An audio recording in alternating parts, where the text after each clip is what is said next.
Your belly fat isn't stored energy, it's an active weapon. Right now, as you read this, visceral fat wrapped around your liver is releasing inflammatory signals that hijack your insulin, cloud your brain, and make fat loss feel impossible. But when this fat finally starts to melt, your body doesn't just get lighter, it rewrites its operating system from the inside out. And the trigger? It's simpler than you think. But most people get the timing completely wrong. Most people assume fat loss happens the same everywhere. Burn calories, shrink the belly. Wrong. Your body has a priority list, and visceral fat, the deep layer strangling your organs, sits at the very top. Not because it's easy to lose, because it's dangerous to keep. So how do you flip the switch? 3 things have to happen simultaneously. Insulin drops below a certain threshold, you enter a calorie deficit, and you sustain it long enough for your body to stop panicking and start adapting. For most people, that's 12 to 16 hours of fasting, combined with cutting processed carbs and sugar. Not complicated, just uncomfortable. Here's what nobody tells you about that discomfort. It's not your body breaking down, it's your body breaking free. Within hours of entering that state, your body sends encrypted signals to visceral fat cells. The message is clear: release the reserves, now. Why visceral fat first? Because it's metabolically hyperactive, packed with blood vessels, and sitting inches from your liver, pancreas, and heart. If your body were a city under siege, visceral fat would be the armory closest to headquarters. And when that armory opens, the entire war changes. Let me show you exactly what happens, step by step. Because understanding this timeline is the difference between losing fat temporarily and rewiring your metabolism permanently. First, let's get practical. If you want to target visceral fat specifically, here's the game plan. No fluff, no maybes, just what works. Step 1. Insulin has to stay low. That means cutting sugar, processed carbs, and constant snacking. If insulin is high, your fat cells stay locked. The gate never opens. Simple as that. Step 2. You need a calorie deficit, not extreme starvation, just enough to signal scarcity without triggering metabolic panic. Think 300 to 500 calories below maintenance. Aggressive enough to matter, sustainable enough to last. Step 3. Time matters. Your body needs at least 12 to 16 hours without food to shift from glucose burning to fat burning mode. That's where intermittent fasting comes in.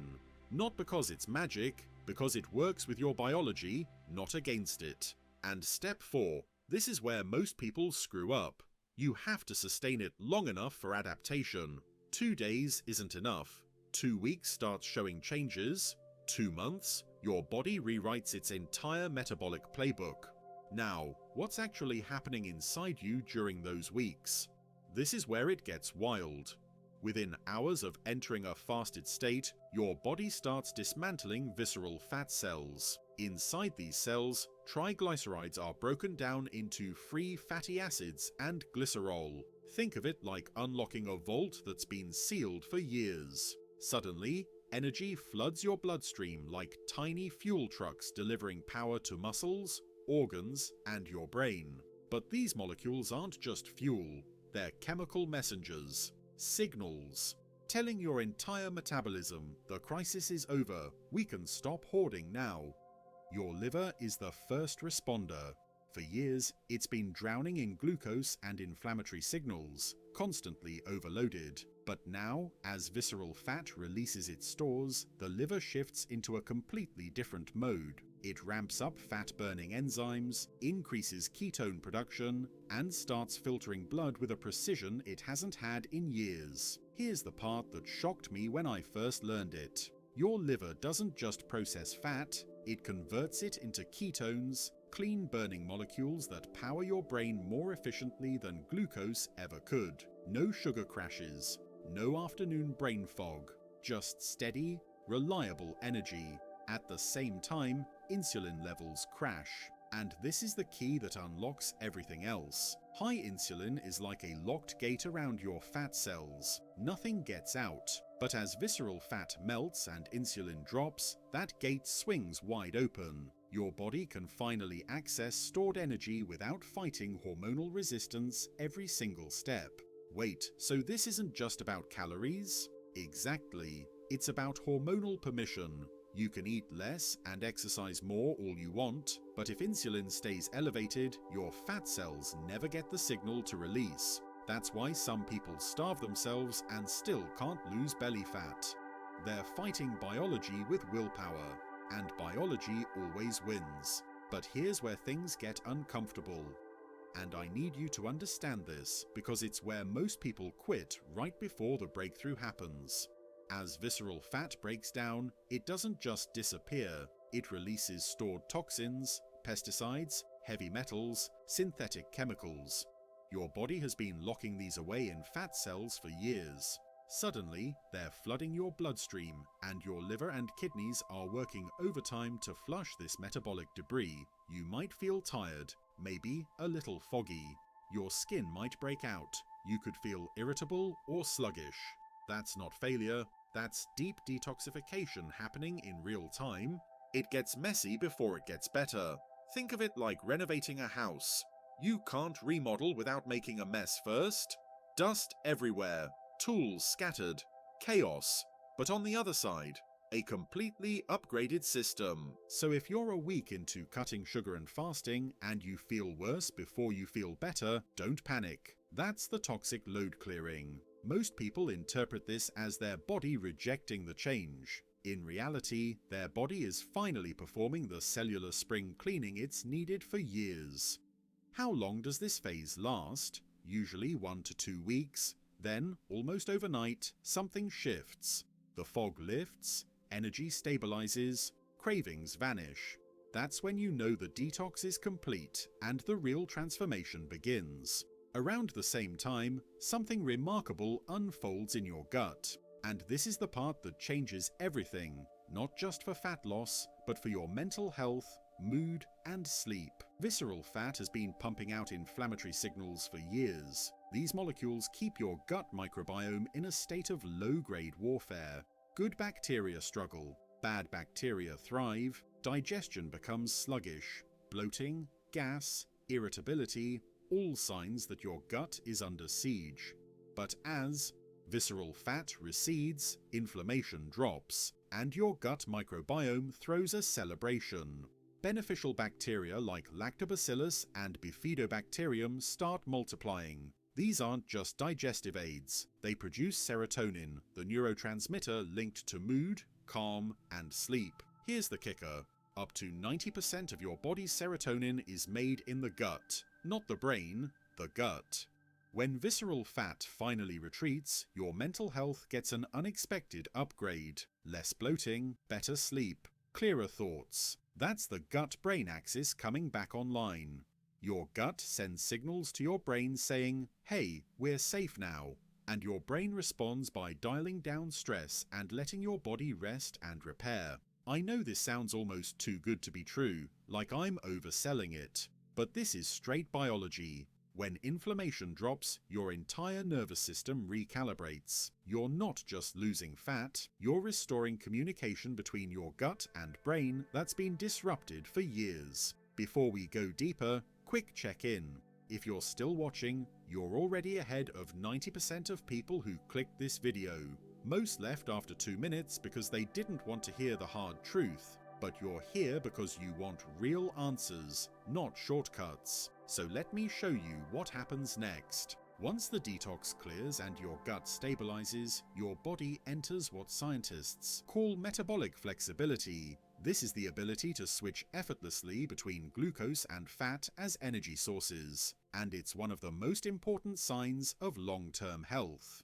Think of your body like a hybrid engine. If you could only run on gas, glucose, you'd stall every time fuel got low. But with metabolic flexibility, your body becomes adaptive. It smoothly transitions to burning stored fat, both visceral and subcutaneous, and even ketones. No panic, no crash, just seamless energy flow. At the center of this transformation are your mitochondria, the tiny power plants inside every cell. When visceral fat dominated, these mitochondria were sluggish, producing energy inefficiently and generating tons of oxidative stress. But now, they upgrade, they multiply. They produce ATP, your cell's energy currency, faster and cleaner. The result? More energy throughout the day, clearer focus, less fatigue, no sugar crashes, no caffeine dependence, just steady, reliable power. But here's the part most people miss. When visceral fat breaks down, it doesn't just improve energy, it unclogs hormonal signaling, making it easier for your body to burn subcutaneous fat, the stuff just under your skin, the stubborn fat in your belly, thighs, and arms. Before, your hormones were confused. Leptin, the satiety hormone, was screaming, "We're full," but your brain couldn't hear it. Ghrelin, the hunger hormone, was spiking randomly, making you crave food when you weren't even hungry. But now, the signals are clear. Leptin starts working again. Your brain hears the message, "Stop eating." You're satisfied. Ghrelin stabilizes. You stop feeling randomly hungry throughout the day. And adiponectin, a hormone that boosts fat burning and regulates blood sugar, surges. This is the silent ally that's been suppressed by visceral fat for years. When it returns, fat metabolism becomes effortless.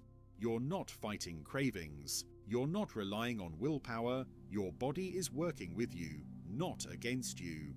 And that's the real transformation. But I need to be honest with you. There's a line, a threshold where fat loss shifts from renewal to stress, and crossing it can undo everything. Push too hard, ignore hunger signals, undereat for too long, and your body flips from repair mode into survival panic. Cortisol spikes, muscle breaks down, hormones crash, your thyroid, which has been quietly managing your metabolism, starts slowing down.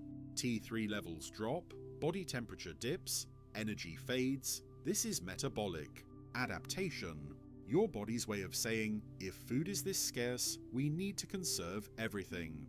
It's not weakness, it's survival intelligence coded into your DNA over millions of years of evolution. So how do you stay on the right side of that line? Listen to your body. Honor real hunger. Don't confuse discipline with punishment. Visceral fat loss is powerful, but it's not a race. The goal isn't to burn fat as fast as possible, it's to burn it sustainably while your body repairs, rebuilds, and resets. And when that reset completes, your body doesn't just return to normal, it becomes something better.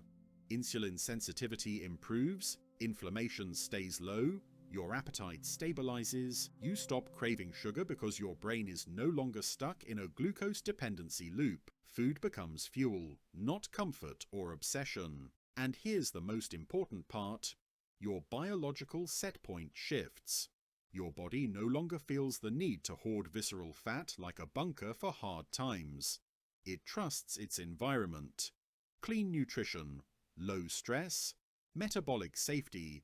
It stops treating every calorie like a crisis and starts treating energy like a resource to be used, not stored. This is the real victory, not the number on the scale, not the smaller waistline, but the quiet biological shift that makes maintaining a healthy weight feel effortless instead of exhausting. Your metabolism is no longer fighting you, it's working with you. So the next time you feel hunger around hour 14, remember what's really happening. Your cells aren't begging for food, they're asking for permission to rebuild. You're not starving yourself, you're giving your body space to remember what it was designed to do. If this opened your eyes to what's really happening beneath the surface, hit that subscribe button. Because understanding your body isn't about willpower or discipline, it's about knowing the language your cells have been speaking all along. And once you learn that language, everything changes.